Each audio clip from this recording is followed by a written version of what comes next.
changes as we move back towards maybe the new normal. We want to make sure that we don't have a sudden spike in flu because people aren't prepared. So please do get your flu shot. It's free. It's widely available. You can get it at the same time as you get your booster or your COVID-19, and you can potentially save a life. So please do that, we would ask. Quick update on the crew of Boo. Dr. Vegno and her team are still completing their analysis of the data, but the preliminary look seems to suggest that not only did it go very well, it went over in a very safe way. With the conditions that we had, with 93% of people in the crowd being vaccinated, with 98% of the people on the floats being vaccinated, and with a vaccine mandate in place. We had a large parade and we did it safely.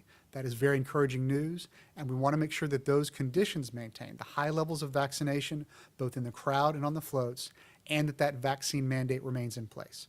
As you've heard me say before, you've heard Dr. Vegno and the mayor say, that vaccine mandate that we have, the requirement for a proof of vaccination to go into a restaurant or a bar or the location, that is going to remain in place through Mardi Gras.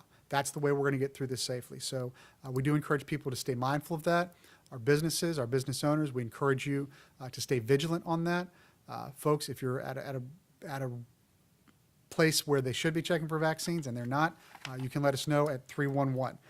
We don't want to go hardcore on, busting down doors and being really punitive. We want people to comply with this because it's the way we stay safe, it's the way we stay open, and it's the way we get to Mardi Gras. So please do make that happen if you can. Along those lines, in terms of vaccinations, the flu and corona, this weekend there's going to be a free vaccination event Saturday on the 20th from 10 a.m. till 4 p.m. at Joe Brown Park Recreation Center. That's at 5601 Reed Boulevard. The health department has partnered with the Mystic Crew of Femme Fatale, with NORD, with NOLA Ready, and with New Orleans East Hospital to host a joint flu and COVID-19 vaccination event. It's free for 6 hours that day. You can go out, you can get your booster, you can get your flu shot, you can save a life, and you can get us that much more safe as we move into the holidays and we move towards Mardi Gras. So we encourage people to please do that. Also want to remind folks that daily we have open vaccine and testing locations at UNO Lakefront Arena, at the Mahalia Jackson site, and more all throughout the community. The vaccine calendar is always being updated. You can find the location nearest to you by going to ready.nola.gov. We update that every day, wherever needed. But please avail yourself of that information and go get a shot. It's free and it could save a life. A couple more announcements, then we'll move to questions. The FEMA SBA deadline is coming up for those impacted by Hurricane Ida. You've got 2 weeks left to apply for FEMA and SBA assistance. You can apply for physical disaster loans for property and contents. That deadline is November 29th at midnight. Moving on from there, yesterday, Mayor Cantrell was in D.C. She got back this morning. She attended the historic bill signing for the Infrastructure Investment and Jobs Act, the IIJA. She was there with Governor John Bel Edwards, President Biden, and leaders from all across the country. The bipartisan infrastructure deal, from our perspective, is a once-in-a-generation investment that's going to grow our economy and make badly needed investments in our aging infrastructure. We're also proud and want to issue congratulations. The mayor was able to say this in person yesterday, but congratulations to former Mayor Mitch Landrieu on being named the senior advisor and the infrastructure coordinator for this project. That's a big win for New Orleans, and we're looking forward to be working with him. A couple more announcements from the mayor. She will be attending the Holiday New Orleans-style presser this Thursday, the 18th at 10 a.m. That's at the Convention Center. That's kicking off the holiday season for the city. And immediately following that, she's going to be at a groundbreaking ceremony in the lower 9th Ward for the Northwest Group D project. That'll be in the 2100 block of Andrew Street. Additional details on that later this week. Lastly, Mayor Cantrell is going to be joining Chief Sean Ferguson for graduating a new NOPD recruit class. That'll be Academy Class 193. That's Friday at 9:30 a.m. at the L.B. Landry High School. And that's it for announcements. So let's take a couple questions.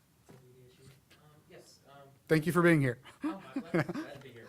As far as when we talk about Crew of Boo, future parades, I know with Crew of Boo there was a shorter route than perhaps desired. Is it what kind of timeline are we looking at as far as when we figure out when those Right, so those conversations are ongoing with the crew captains, with the public safety team, with the major stakeholders, Barry Kern, everybody else. As you heard me say last week, and we're going to kind of keep saying this, I want to get folks away from the idea that it's just binary, that it's just one or the other. We're just going to a shorter route for everything, or everything's the way it's always been. It's most likely going to be somewhere in the middle there. There are multiple minor changes and major that we can make to individual routes to tighten them up, to create spaces where we can have more manpower, more time. Those are still being worked through on an individual case-by-case basis. So I can't give an answer for, at this date, we will have an answer for all routes. We're going to continue working through that with all the stakeholders between now and Mardi Gras. The goal is to get, as many people as happy as possible, right?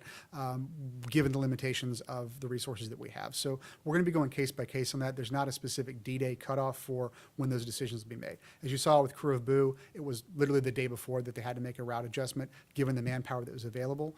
Hopefully between now and when we get there in February, we'll have had time to work through all the details. And I know the public safety team, Colonel Ebert and his folks are working actively on this right now. When we have more information, we'll certainly put that out.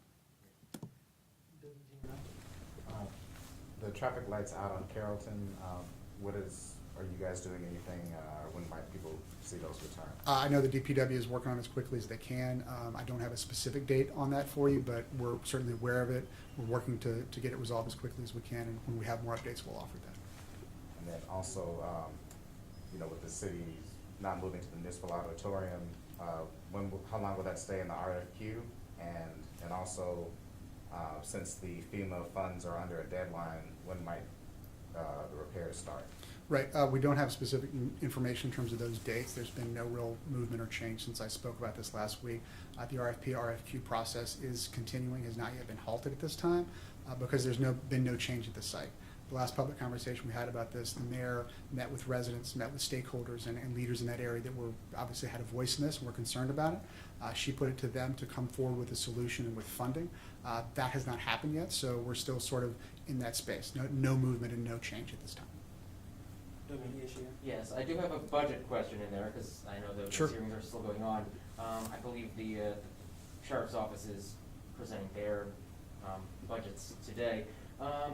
It seems like, as far as those prison phone calls go, there's like that extra $2 million that I think the sheriff's office is asking for, that maybe diverts a little bit from the mayor's hopes. Any sort of I don't have a specific comment on that right now because the budget process and those conversations are sort of ongoing. Apart from the hearings that are happening today, there's going to be multiple conversations between the council members, the administration, the CAO, and the various outside parties between now and the actual adoption of that. So because the pieces are still sort of in the air, I don't want to speak to it specifically. Once we have the details locked down, please come back and ask me that again. Okay? Any other questions? All right. Well, thank you all. This was short and sweet. Appreciate your time, and I'll see you next week.